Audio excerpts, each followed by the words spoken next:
The doctor just looks at me and he told me straight up, "You have cancer." One of the hardest moments was watching my parents say goodbye and kiss his bald head like he was a newborn baby all over again. That was really rough. And then finally, he took those last breaths and you just watched the blood drain from his body. No 3-year-old and 5-year-old should have to lose their daddy to cancer. And I asked the doctor the one question that I think we all ask when we're diagnosed. And I asked him, "Am I going to die?" And he just looked me straight in the eye and he said, "I don't know." Patients, they want the opportunity for a cure, not for chemotherapy or radiation or things that are horrible, ravaging things. And so the question is, how do you want to live the remainder of your life? Today, I have a different perspective because the breakthroughs that are happening so rapidly that I tell patients that they should consider adding months to their lives because a breakthrough may happen which they could benefit from in a very different way than was available in the past. I think the 2020s are going to be known as the time where cancer has been managed, and I also think that that's really where the opportunity is, both financially and also this part of benefiting humankind.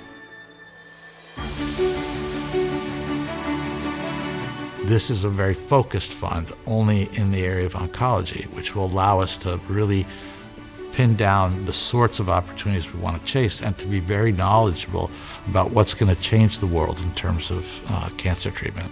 There's a real revolution that's happened. It's hard for people to understand the power that finance and financial engineering can have in, the world of cancer. But really, the core restriction right now that we have in developing new technologies is the lack of financing for these early stage startups that are really driving the innovation. So, right now, there's actually a greater need for financing for early stage startups, not for big pharma companies, not for academic research. And this is really where the largest impact can be had, and it's the area that we're focusing on. I believe this team and this fund is special because I've never seen a marriage of such brain power, pedigree, track record with venture capital being put together and amalgamated. It never has happened before.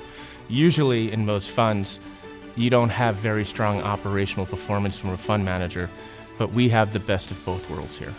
Right now, there's a significant bottleneck in the funding pipeline for new cancer technologies at the late preclinical and early clinical stage where innovative new startup cancer companies are operating.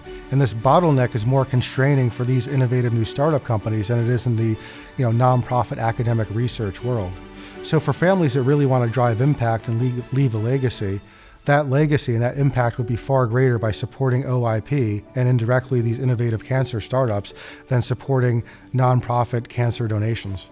If I think about Brandon, if he was diagnosed just 1 year later and we could still hold on to him, just fight and believe that there's something else out there, because trust me, there are a lot of amazing options out there.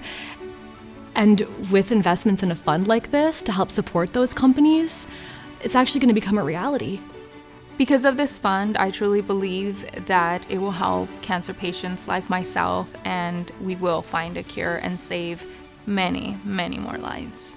I look forward to the day when children will have to ask their parents, what's cancer?